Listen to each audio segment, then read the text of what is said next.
आज हम लोग शैव धर्म, वैष्णव धर्म तथा इस्लाम धर्म के सभी महत्वपूर्ण प्रश्नों को देखेंगे।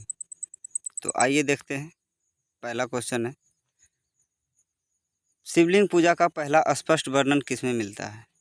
शिवलिंग पूजा का पहला स्पष्ट वर्णन किसमें मिलता है? तो ऑप्शन है आदि पुराण में, मत्स्य पुराण में, ऋग्वेद में या उपनिषद में। तो इसका सही आंसर हो जाएगा, शिवलिंग पूजा का पहला स्पष्ट वर्णन मिलता है मत्स्य पुराण में। किसमें मिलता है? ऑप्शन बी है मत्स्य पुराण। अगला क्वेश्चन है, निम्न में से कौन सा शिव के पत्नी का रूप है? निम्न में से कौन शिव के पत्नी का रूप है? ऑप्शन है पद्मा, गौरी, पार्वती, उमा या इनमें से सभी। इसका सही आंसर हो जाएगा पद्मा, गौरी, पार्वती, उमा तथा भैरवी। भैरवी ये सभी शिव के पत्नी के रूप हैं। तो ऑप्शन हो जाएगा ई, इनमें से सभी शिव के पत्नी के रूप हैं। अगला क्वेश्चन है, किस वेद में शिव को रुद्र कहा गया है? किस वेद में शिव को रुद्र कहा गया है? ऑप्शन है सामवेद, ऋग्वेद, अथर्ववेद या यजुर्वेद। इसका सही आंसर हो जाएगा, शिव को रुद्र का रूप कहा गया है ऋग्वेद में। ऑप्शन बी हो जाएगा, ऋग्वेद में शिव को रुद्र कहा गया है। अगला क्वेश्चन है, शिवलिंग की उपासना का पुरातात्विक साक्ष्य किसमें मिलता है? यानी शिवलिंग की उपासना का सबसे पुराना प्रमाण किसमें मिलता है? ऑप्शन है ऋग्वेदिक काल में, उत्तर वैदिक काल में, हड़प्पा संस्कृति में या इनमें से कोई नहीं। तो इसका सही आंसर हो जाएगा, शिवलिंग की उपासना का पुरातात्विक साक्ष्य मिलता है हड़प्पा संस्कृति में। किसमें मिलता है? हड़प्पा संस्कृति में। हड़प्पा संस्कृति में एक और प्रमाण मिलता है, शास्त्रिक के चिन्ह का प्रमाण मिलता है हड़प्पा संस्कृति में। तो इसका सही आंसर हो जाएगा, हड़प्पा संस्कृति में शिवलिंग के उपासना का पुरातात्विक साक्ष्य मिलता है। अगला क्वेश्चन है, वामन पुराण में शिव संप्रदाय की संख्या कितनी बताई गई है? यानी वामन पुराण में शिव संप्रदाय की संख्या कितनी बताई गई है? ऑप्शन है 4, 5, 9 तथा 6। तो इसका सही आंसर हो जाएगा, वामन पुराण में, जो कि पुराणों की कुल संख्या 18 है, जैसे वामन पुराण है, मत्स्य पुराण है, तो वामन पुराण में शिव संप्रदाय की संख्या बताई गई है 4। शिव संप्रदाय की कुल 4 संख्या बताई गई है। अगला क्वेश्चन है, निम्न में से कौन शिव संप्रदाय का अंग है? निम्न में से कौन शिव संप्रदाय का अंग है?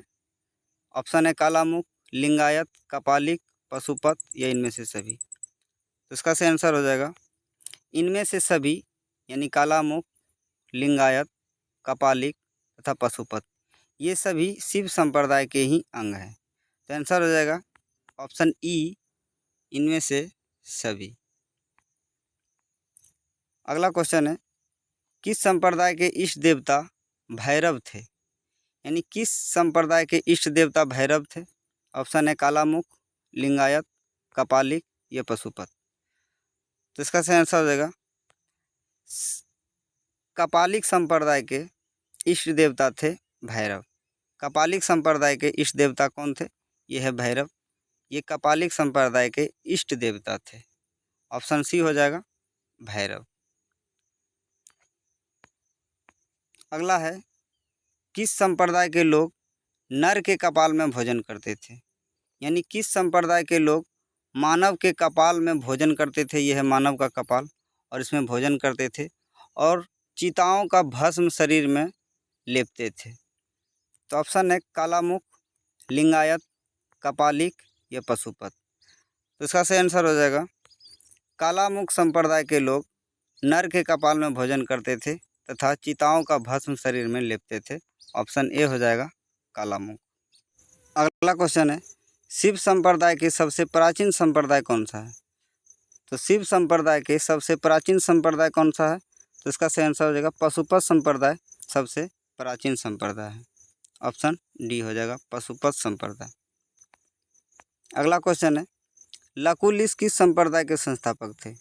लकुलिश किस संप्रदाय के संस्थापक थे? इसका सही आंसर हो जाएगा पशुपत संप्रदाय के संस्थापक थे लकुलिश। क्या थे? पशुपत संप्रदाय के संस्थापक थे लकुलिश। क्वेश्चन है दक्षिण भारत के, अगला क्वेश्चन है दक्षिण भारत के किस राजवंश में शिव धर्म लोकप्रिय रहा? दक्षिण भारत के किस राजवंश में शिव धर्म लोकप्रिय रहा? ऑप्शन है चालुक्य वंश, राष्ट्रकूट वंश, पल्लव वंश या चोल वंश, या इनमें से सभी। तो इसका सही आंसर हो जाएगा इनमें से सभी, यानी चालुक्य वंश, राष्ट्रकूट वंश, पल्लव वंश तथा चोल वंश, इन सभी वंशों शिव धर्म लोकप्रिय रहा। अगला है एलोरा का प्रसिद्ध कैलाश मंदिर का निर्माण किसने करवाया था? एलोरा का प्रसिद्ध कैलाश मंदिर का निर्माण किसने करवाया था? ऑप्शन है चालुक्यों ने, राष्ट्रकूटों ने, पल्लव ने या चोल ने। तो इसका सही आंसर हो जाएगा एलोरा का प्रसिद्ध कैलाश मंदिर का निर्माण करवाया था राष्ट्रकूटों ने। किसने करवाया था? राष्ट्रकूटों ने करवाया था एलोरा का प्रसिद्ध कैलाश मंदिर का निर्माण। किस वंश के शासकों के मुद्रा पर शिव और नंदी का चित्र है? किस वंश के शासकों के मुद्रा पर शिव और नंदी का चित्र है? यह है शिव और नंदी का चित्र। तो ऑप्शन है चोल है, पल्लव है, राष्ट्रकूट है या कुषाण है। इसका सही आंसर हो जाएगा सिक्कों पर, कुषाण वंश के सिक्कों पर शिव और नंदी का चित्र है। नैनार संतों की कुल संख्या कितनी बताई गई है? नैनार संतों की कुल संख्या कितनी बताई गई है? इसका सही आंसर हो जाएगा नैनार संतों की कुल संख्या बताई गई है 63। ऑप्शन ए हो जाएगा 63। ये है नैनार संत। अगला है बृहदेश्वर मंदिर किसने बनाया? बृहदेश्वर मंदिर का निर्माण किसने करवाया? तो इसका सही आंसर हो जाएगा बृहदेश्वर मंदिर का निर्माण करवाया था राज प्रथम ने करवाया था। राजा राज प्रथम ने करवाया था। तो ऑप्शन ए हो जाएगा चोल वंश के शासकों ने। अगला है पशुपतिनाथ शिव मंदिर किस देश में है? पशुपतिनाथ शिव मंदिर किस देश में है? तो इसका सही आंसर हो जाएगा पशुपतिनाथ का शिव मंदिर है नेपाल में। कहाँ है? नेपाल में है। ऑप्शन ए हो जाएगा यह है पशुपतिनाथ का शिव मंदिर। अगला है विष्णु धर्म का प्रारंभिक जानकारी किसमें मिलती है? विष्णु धर्म का प्रारंभिक जानकारी किसमें मिलती है? वेद में, उपनिषद में, वेदांग में या पुराण में। तो इसका सही आंसर हो जाएगा विष्णु धर्म की प्रारंभिक जानकारी हमें मिलती है पुराणों में। अगला है वैष्णव धर्म के प्रवर्तक कौन थे? तो वैष्णव धर्म के प्रवर्तक कौन थे? ऑप्शन है विष्णु, कृष्ण, शिव या इनमें से कोई नहीं। इसका सही आंसर हो जाएगा वैष्णव धर्म का प्रवर्तक थे कृष्ण। कौन थे? वासुदेव कृष्ण। कृष्ण का उल्लेख प्रथम बार किसमें मिलता है? कृष्ण का उल्लेख पहली बार किसमें मिलता है? तो इसका सही आंसर हो जाएगा कृष्ण का उल्लेख पहली बार मिलता है छंदो उपनिषद में। किसमें मिलता है? छंदो उपनिषद में। विष्णु के 10 अवतार का उल्लेख किसमें मिलता है? विष्णु के 10 अवतार का उल्लेख किसमें मिलता है? मत्स्य पुराण में, मुंडक उपनिषद में, छंदो उपनिषद में या ऋग्वेद में। तो इसका सही आंसर हो जाएगा विष्णु के 10 अवतार का उल्लेख मिलता है मत्स्य पुराण में। ऑप्शन ए हो जाएगा मत्स्य पुराण। ये है 10 अवतार। अगला है गुप्त काल में विष्णु का कौन सा अवतार प्रसिद्ध था? गुप्त काल में विष्णु का कौन सा अवतार प्रसिद्ध था? ऑप्शन है वामन अवतार, नरसिंह अवतार, वराह अवतार या राम अवतार। तो इसका सही आंसर हो जाएगा गुप्त काल में विष्णु का सबसे प्रसिद्ध अवतार था वराह अवतार। ये है विष्णु का वराह अवतार। इस्लाम धर्म के संस्थापक कौन थे? इस्लाम धर्म के संस्थापक कौन थे? तो मोहम्मद साहब थे। इनका जन्म कब हुआ? पूछा है इसका जन्म कब हुआ। तो इसका सही आंसर हो जाएगा मोहम्मद साहब का जन्म हुआ 570 ईस्वी में। 570 ईस्वी में हुआ था मोहम्मद साहब का जन्म। मोहम्मद साहब के पिता का क्या नाम था? तो ऑप्शन है अब्दुल्ला है, अली है, अबू तालिब है तथा इब्न इसाक है। तो इसका सही आंसर हो जाएगा मोहम्मद साहब के पिता का नाम था अब्दुल्ला। क्या नाम था? अब्दुल्ला नाम था मोहम्मद साहब के पिता का नाम। अली कौन था? तो उनका दामाद था। अबू तालिब कौन था? तो उनका चाचा था। इब्न इसाक कौन था? तो इन्होंने मोहम्मद साहब की जीवनी लिखी थी।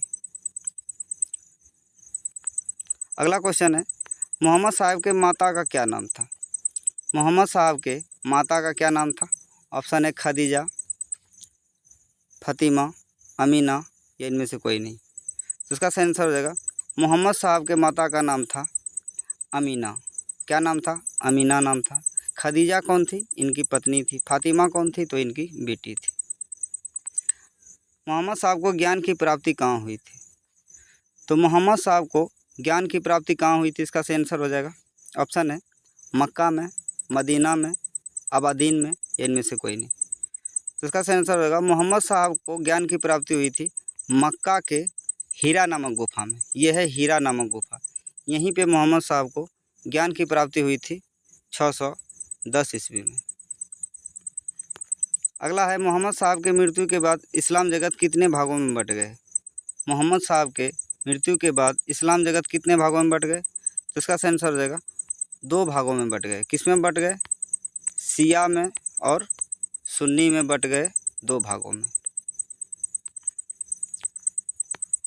अगला है पैगंबर मोहम्मद साहब के उत्तराधिकारी क्या कहलाए? पैगंबर मोहम्मद साहब के उत्तराधिकारी क्या कहलाए? दूत कहलाए या खलीफा कहलाए, राजा कहलाए या मौलाना कहलाए? तो इसका सही आंसर हो जाएगा पैगंबर मोहम्मद साहब के उत्तराधिकारी खलीफा कहलाए। क्या कहलाए? खलीफा। ऑप्शन बी हो जाएगा। ये है अंतिम खलीफा। अगला है इस्लाम जगत में खलीफा पद कब तक रहा था? तो इस्लाम जगत में खलीफा पद रहा था 1924 तक। कब तक रहा था? 1924 तक रहा था अंतिम खलीफा, यानी खलीफा पद। अंतिम खलीफा कौन रहा था? तो यह मुस्तफ़ा कमाल पाशा, यही था इस्लाम जगत का अंतिम खलीफा। मोहम्मद साहब की जीवनी किसने लिखी थी? अगला क्वेश्चन है कि मोहम्मद साहब की जीवनी किसने लिखी थी? अबू तालिब, इब्न इसाक, जिब्रियाल या इनमें से कोई नहीं। तो इसका सही आंसर हो जाएगा मोहम्मद साहब की जीवनी लिखी थी इब्न इसाक ने। किसने लिखा था? तो इब्न इसाक ने मोहम्मद साहब की जीवनी लिखी थी। ये आपका क्वेश्चन कंप्लीट होता है। वीडियो देखने के लिए धन्यवाद।